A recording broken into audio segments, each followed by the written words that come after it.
Oke, jemaah. Sebentar.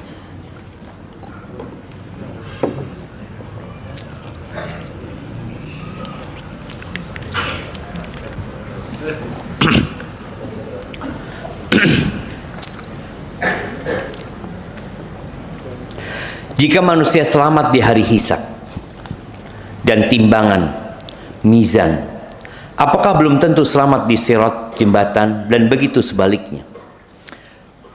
Yang pertama, sirat ini adalah proses terakhir ya, untuk menyeberangi padang mahsyar, melewati neraka menuju surga. Tidak ada satupun manusia kecuali akan melewati neraka. Kenapa?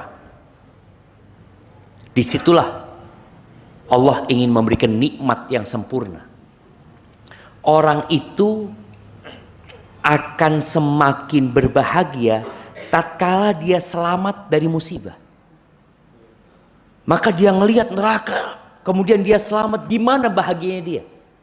Tapi kalau tahu-tahu dia senang, kebahagiaannya biasa, maka semua akan melewati sirat.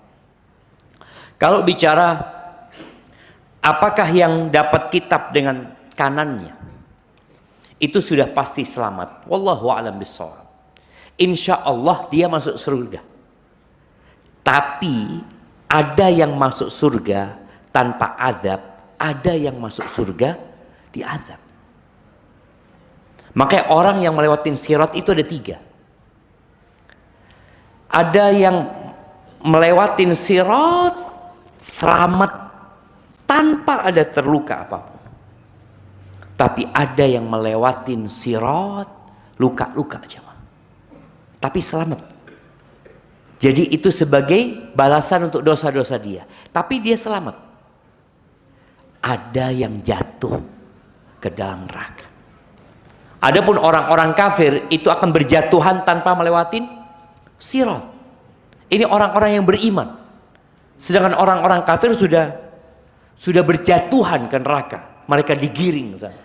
Orang-orang beriman ini yang ketika digiring menuju sirat, mereka diliputi dengan kegelapan.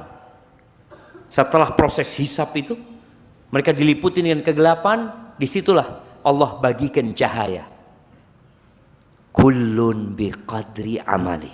Semua sesuai dengan amalannya. Nabi SAW menyebutkan ada yang cahayanya seperti gunung. Bayangin ya. Dia menuju ke sirat itu melihat seperti gunung cahayanya. Maka dia akan cepat jalannya. Tapi ada yang seperti pohon kurma di kanannya, kayak senter gitu ya. Ada yang terakhir dikasih cahaya itu di jempolnya. Yang kedap-kedip. Ketika hidup dia jalan.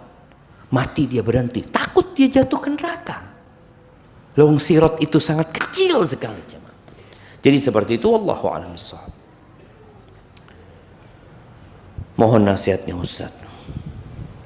Jika seorang sudah berusaha keras dan berdoa siang malam, tapi justru qadarullah musibah demi musibah datang bertubi-tubi, bahkan makin membesar.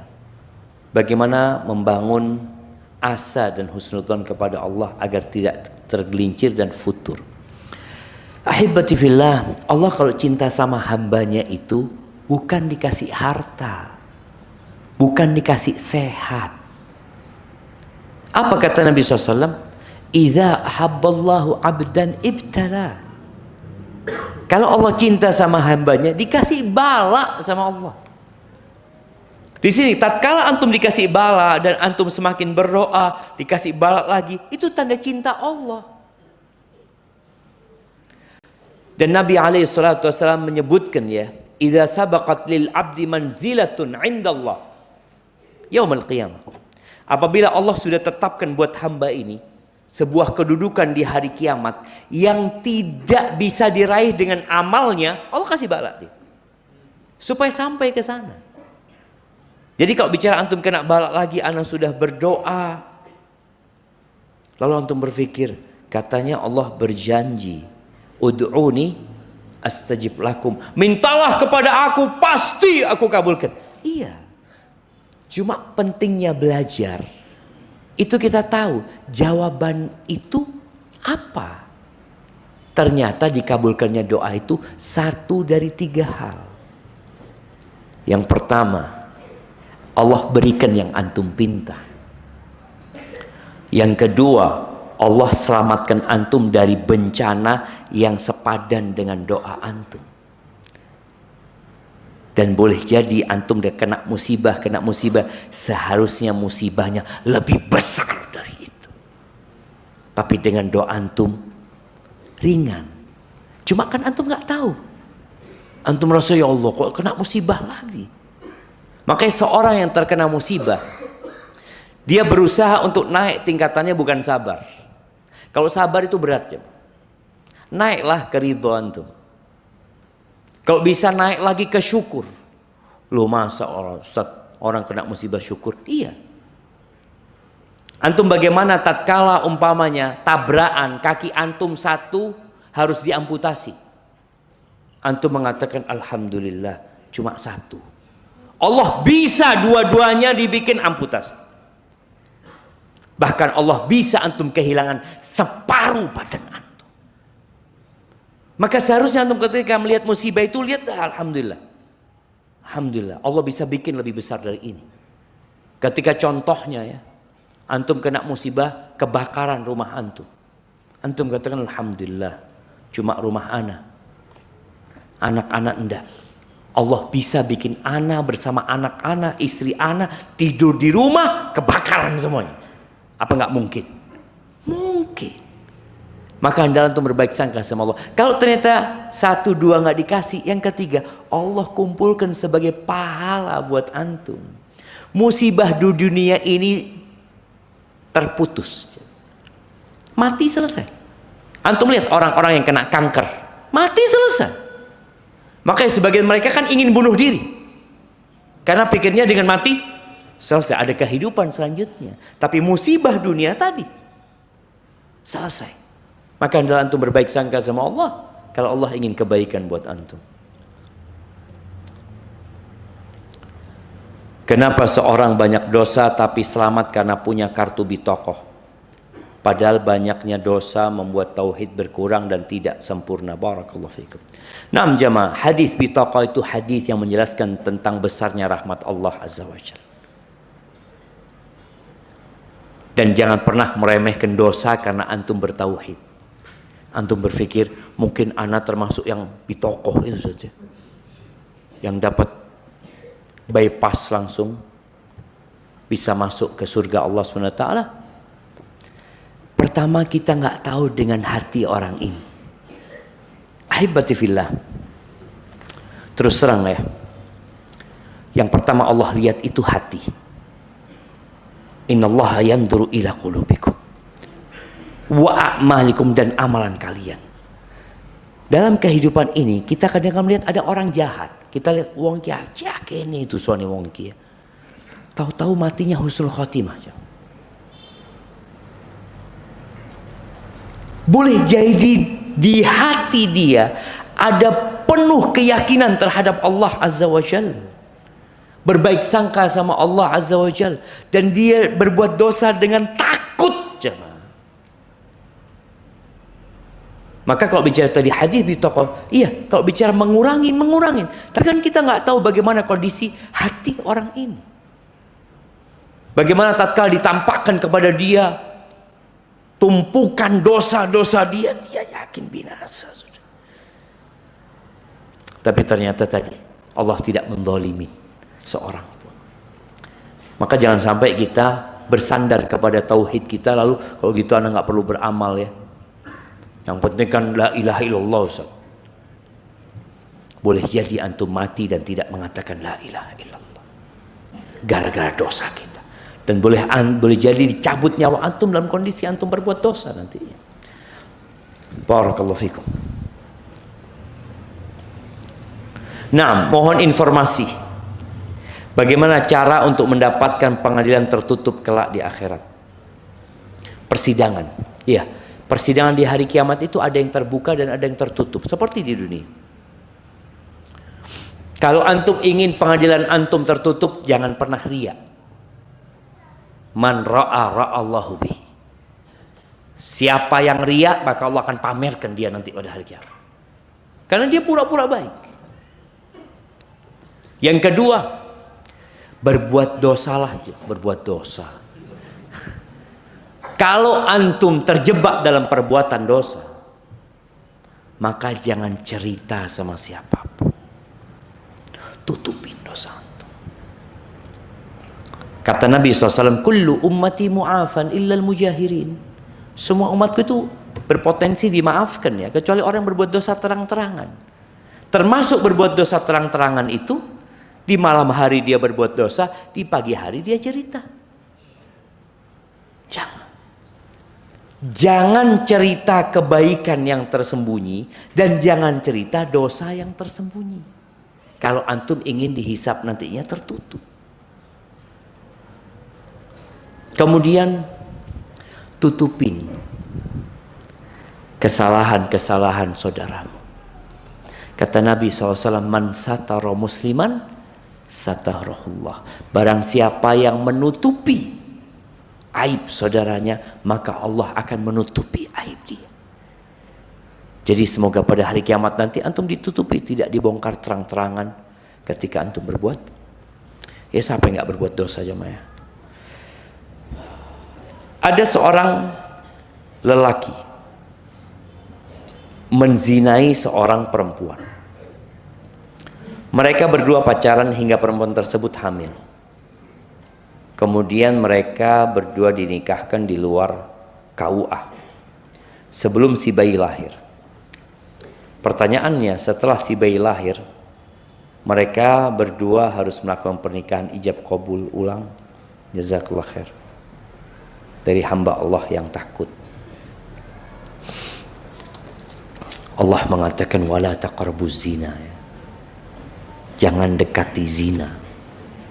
Pacaran ini termasuk mendekati perzinaan. Kalau pertanyaannya mereka menikah, apabila syarat dan rukun pernikahan itu terpenuhi, maka nikahnya sah, walaupun dalam kondisi dia hamil. Anak itu nanti tidak dinasabkan kepada bapak biologisnya, tapi dinasabkan kepada ibunya. Apakah setelah anak itu lahir perlu nikah lagi? Nggak perlu. Cuma satu catatan penting, keduanya harus bertobat kepada Allah Azza wa Jalla. Jangan berpikir dengan dinikahkan dosanya selesai. Enggak. Dosa besar itu harus dengan bertobat kepada Allah Azza wa Jalla. Subhanallah, kenapa anak itu nggak bisa dinasabkan kepada bapaknya jemaah? Ini menjadi pelajaran buat bapaknya. Itu dosamu gitu. Semoga dengan itu engkau jadi semakin dekat sama Allah Azza wa Jalla, dan semoga Allah mengampuni dosamu. Ada orang yang berbuat dosa kemudian masuk surga disebabkan dosanya. Dan ada orang yang berbuat ketaatan masuk neraka gara-gara ketaatannya. Hukum asalnya dosa mengantarkan ke neraka, dan ibadah mengantarkan ke surga. Tapi gara-gara dia berbuat dosa, kemudian dia takut dia jamaah sama Allah, maka gara-gara dosa dia semakin dekat sama Allah, lalu masuk surga Allah. Adapun orang yang banyak pahalanya merasa aman dari azab Allah, ujub dia. Saya ini sudah haji Pak Ustadz 27 kali Ustadz. Insya Allah siap mati saya sudah Ustadz. Alhamdulillah jamaah.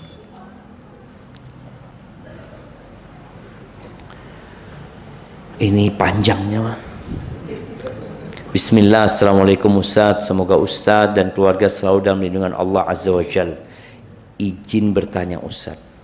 Alhamdulillah Ustadz, kami adalah keluarga poligami. Ada istilah keluarga poligami ya, hubungan kami semua baik. Cuman suami istri yang tidak baik. Gimana jemaah? Kami adalah keluarga poligami. Ini apa anaknya? Tunggu anda baca ya. Hubungan kami semua baik, cuman suami istri yang tidak baik. Ana selalu berusaha tidak ikut campur urusan suami dengan kakak madu. mesti tutup mata dan telinga.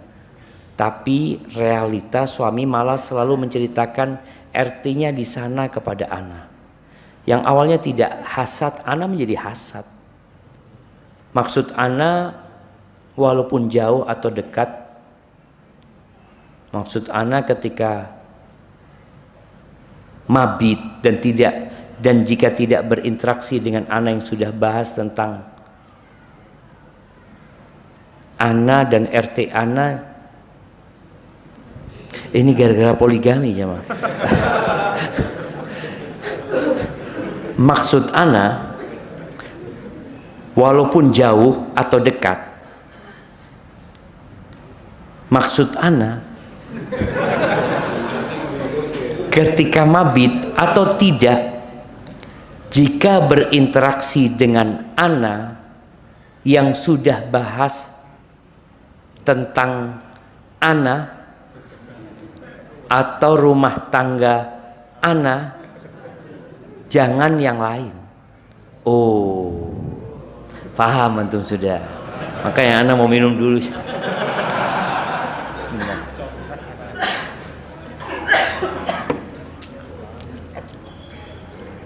Allahu Akbar jamaah. Nanti pengadilan akhirat nih, yang punya istri lebih dari satu ya, kemudian dia tidak adil, akan datang pada hari kiamat terlihat dengan miring dia punya rusuknya, kayak orang yang kena stroke, dia jalan menyeret dirinya.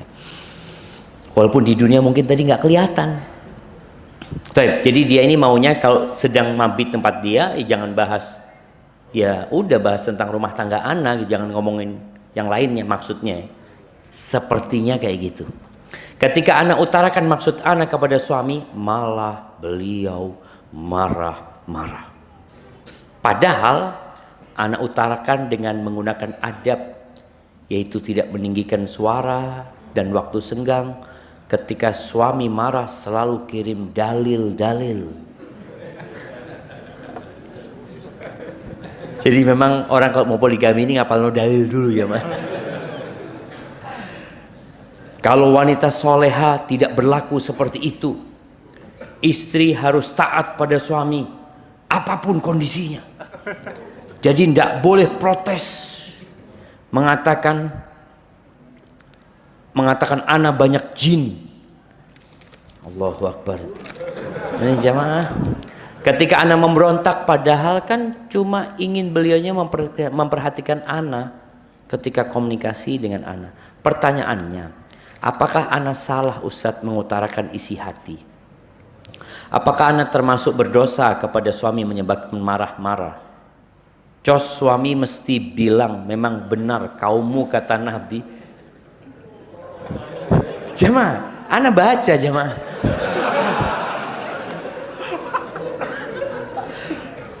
Kata Nabi masuk neraka semua. Mesti bilang memang benar kaummu kata Nabi masuk neraka semua. Astagfirullahaladzim ya. Mohon pencerahannya Ustaz. Jazakallah khairan. Yang pertama ini yang bertanya bukan suaminya ya, istrinya. Makanya kadangkala kita nih para suami perlu sekali-kali dekat sama Ustadz, tanya sama Ustadz ya, sehingga mendapatkan arahan. Kita tuh nggak tahu dengan aib kita. Kenapa? Karena antum perlu cermin. Antum tahu nggak kalau ternyata baju antum itu kancingnya satu hilang? Kan dia nggak sadar kan? Ketika cermin loh hilang ternyata. Kita perlu cermin. Al-mu'min mir'atu akhi. Orang beriman itu adalah cermin buat saudaranya. Tadi dia berinteraksi ya, tanya, minta arahan ini dan itu. Kemudian kalau antum nggak punya ustadz yang bisa antum tanya, juga nggak punya sohib yang bisa ngasih tahu, antum coba dengarkan dari orang-orang yang nggak suka sama antum. Orang yang nggak suka sama kita itu biasanya tahu dengan kekurangan kita. Bahkan yang baik pun dianggap salah sama dia. Perlu seperti itu. Tapi nasihat ana buat sang istri ya. Ketika engkau mendapati suami, anggap suamimu zalim. Maka yang pertama sabar. Kemudian berdoa, mohon sama Allah agar suamimu diberi hidayah. Kalau bicara engkau mengutarakan hal itu, para suami juga harus tahu ya, bahwa saya menceritakan keburukan istrinya yang lain kepada istri yang lain itu masuk ghibah. Kenapa harus diceritakan?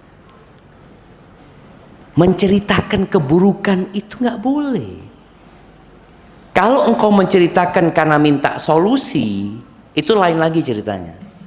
Ceritakan kepada orang berilmu yang bisa memberikan arahan. Aku punya masalah, istriku kayak gini, kayak gini, kayak gini. Tapi kalau ini ceritakan kepada istri yang satunya, yang tadi disebutkan membuat dia hasad kemudian ya, betul. Jadi kalau yang engkau lakukan itu, ya dikatakan nggak salah sebenarnya ketika seorang istri memberitahu suaminya. Jangan pernah engkau mengatakan nggak boleh istri ngasih tahu. Boleh. Istri memberi nasihat suaminya boleh. Bahkan itu diperintahkan. Man ra'a minkum mungkaran falyughayyirhu biyadihi. Yang melihat kemungkaran hendaklah dirubah dengan tangannya. Nggak bisa maka dengan lisan, nggak bisa dengan hatinya. Engkau sudah berusaha dengan lisanmu tapi dia marah, ya sudah engkau dengan hatimu.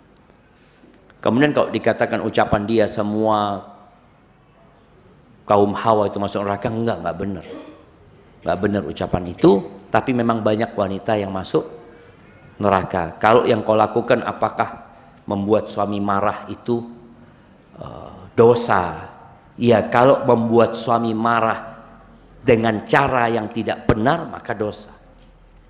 Anak membuat marah bapaknya dengan cara yang benar, enggak durhaka. Seperti Nabi Ibrahim alaihissalam diusir sama bapaknya, diusir, bapaknya sakit hati sama Nabi Ibrahim. Tapi apakah Nabi Ibrahim durhaka? Enggak. Selama yang kau lakukan sesuai dengan syariat, dengan cara yang baik, menegur orang tua, berdakwah kepada orang tua, atau tadi kepada suami, dilihat suaminya nggak benar, disampaikan hal itu. Poinnya jamaah, antum yang berpikir nikah lagi harus siap dengan badai. Karena badai itu pasti berlalu lalang. Ya antum berpikir, bu enak kawin dua, enak apa ini ruwet? Di sana ruwet, di sana ruwet, di sini ruwet. Akhirnya kajian di Masjid As-Siddiq, bismillah. Alhamdulillah.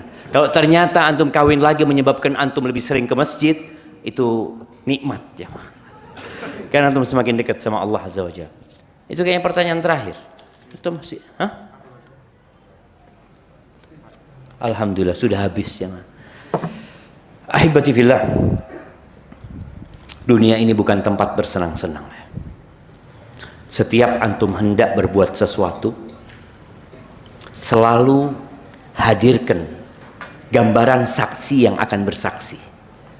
Antum lihat, tangan antum akan bersaksi, kulit antum akan bersaksi, mata antum akan bersaksi. Nggak ada yang disembunyikan. Tatkala antum panggilan untuk berbuat dosa semakin kuat, antum minta tolong sama Allah.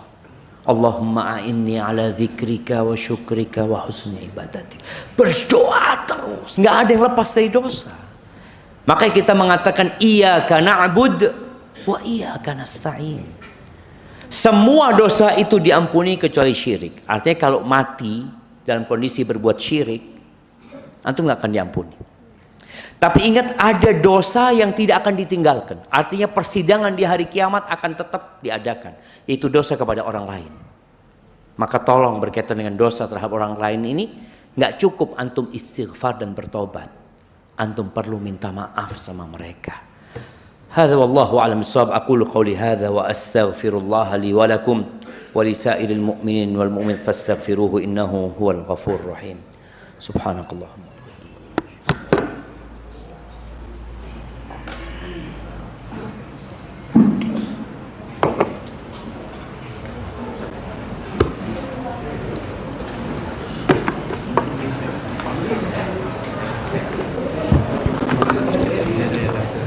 Ya, silakan kepada jemaah tadi yang di belakang, di mana ada alat-alat, di belakang, karena kapasitas masjid tidak mencukupi.